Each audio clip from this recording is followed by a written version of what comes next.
कटे मिटे सब पीरा, जो सुमिरै हनुमत बलबीरा। संकट मोचन महाबली हनुमान जी, जिनका नाम मात्र लेने से ही दुश्मन की रूह कांप जाती है। हनुमान जी जो कि श्री राम जी के बहुत ही प्रिय भक्त हैं और इस कलयुग के अंत तक वो इस धरती पर रहेंगे। हनुमान जी को शिव जी का अंश माना जाता है। अगर मैं आपसे कहूँ कि हनुमान जी और भगवान शिव जी का एक घमासान युद्ध हुआ तो क्या आप मानेंगे? और हनुमान जी प्रभु श्री राम जी से जन्म से पहले से जुड़े हुए हैं।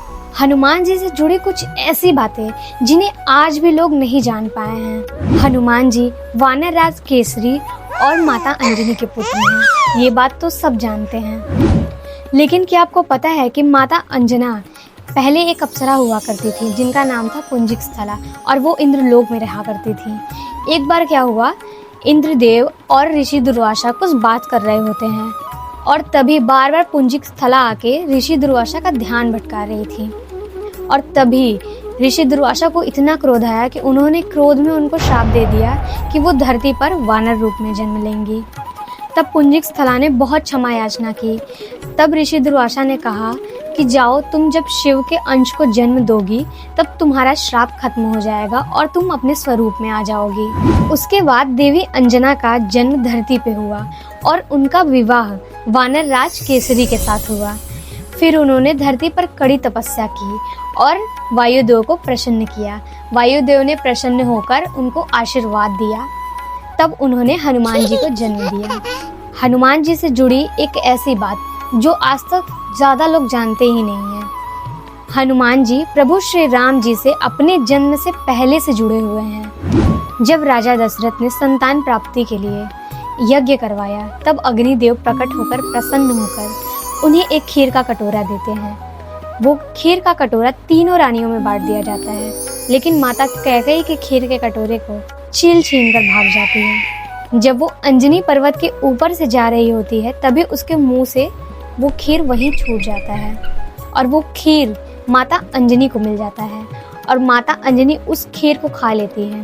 उसी से हनुमान जी का जन्म होता है। जहाँ आशीर्वाद से मिले खीर से श्री राम, लक्ष्मण, भरत, शत्रुघ्न पैदा हुए, वहीं दूसरी तरफ महाबली हनुमान पैदा हुए। हनुमान जी के अनेकों नाम हैं, लेकिन बचपन से लेके आज तक जितनी कहानियाँ हमने सुनी हैं और देखी है उनमें सबसे ज़्यादा प्रचलित ये हनुमान नाम है।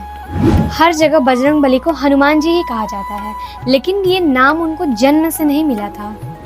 हनुमान जी बहुत ही ज़्यादा जब छोटे थे तो वो बहुत चंचल थे और बहुत तेजस्वी भी थे। एक बार उन्हें बहुत तेज भूख लगी थी तो उन्होंने आकाश की तरफ देखा तो वहाँ पे सूर्य देव उदय हो रहे थे। तो उन्होंने सूर्य देव को फल समझ लिया और उनकी तरफ चल पड़े उन्हें खाने के लिए। यह देखकर इंद्रदेव बहुत ज़्यादा भयभीत हो गए। उन्होंने सोचा कहीं ये सूर्य देव को निगल तो नहीं जाएगा। उन्होंने तुरंत अपने वज्र से हनुमान जी पर प्रहार कर दिया। इस वज्र के प्रहार से हनुमान जी का जबड़ा टूट गया और वो बेहोश होकर पृथ्वी पर गिरने लगे। ये देखकर वायुदेव बहुत ज़्यादा क्रोधित हो गए। उन्होंने पूरे ब्रह्मांड की वायु को रोक दिया और पूरे धरती और ब्रह्मांड पे हाहाकार मच गया। जब ब्रह्मा, विष्णु और कई सारे देवी देवताओं को ये बात पता चली तो उन्होंने वायुदेव को मनाया और इंद्रदेव ने हनुमान जी से माफ़ी मांगी और उन्हें अमरता और भी कई सारे वरदान दिए। और भी देवी देवताओं ने भी उन्हें बलशाली, बुद्धि और भी बहुत सारे वरदान दिए। वज्र के प्रहार से हनुमान जी की जबड़े की हड्डी टूट गई, जिसकी वजह से उनका नाम पड़ा हनुमान। क्या आपने सोचा है कि दो महान शक्तियां हनुमान जी और शिव जी अगर आमने सामने आ जाएं तो क्या होगा? राम राज्य की स्थापना हो चुकी थी और प्रभु श्री राम ने अश्वमेध यज्ञ का आयोजन किया, जिसमें एक दिव्य घोड़ा आया जो जहाँ जहाँ जाता वहाँ के राजा को प्रभु श्री राम की अधीनता माननी होती। लेकिन वो घोड़ा पहुँच गया देवपुर। वहाँ के राजा वीरमणि एक शिव भक्त थे जिन्होंने घोड़े को बंदी बना लिया और शिव जी से मदद मांगी युद्ध जीतने के लिए और शिव जी तैयार हो गए। शिव जी ने वीरभद्र का रूप ले लिया और फिर शुरू हुआ एक घमासान युद्ध जिसमें भरत जी के बेटे पुष्कल की मृत्यु हो गई और शत्रुघ्न बेहोश हो गए।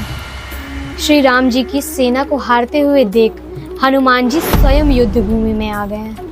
हनुमान जी बोले, आप तो स्वयं मेरे इष्ट के श्री राम जी के पूज्य हैं, तो फिर ये युद्ध क्यों? शिव जी बोले, मैंने वीरमणि को रक्षा करने का वचन दिया है, धर्म निभाना मेरा धर्म है।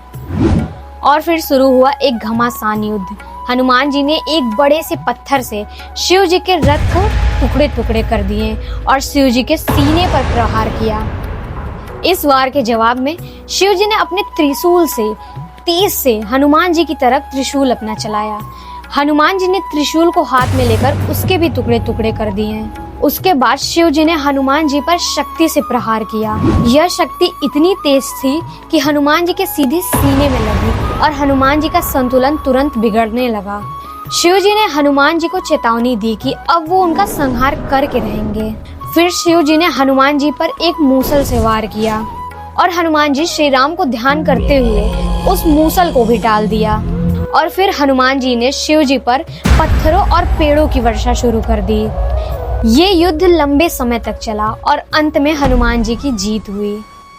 अगर आपको वीडियो पसंद आई हो तो कमेंट में जय श्री राम लिखना मत भूलिएगा और चैनल को सब्सक्राइब ज़रूर करिएगा, क्योंकि मिलती है यहाँ भक्ति की वो कहानियाँ जो पहुँचती हैं दिल तक। राधे राधे।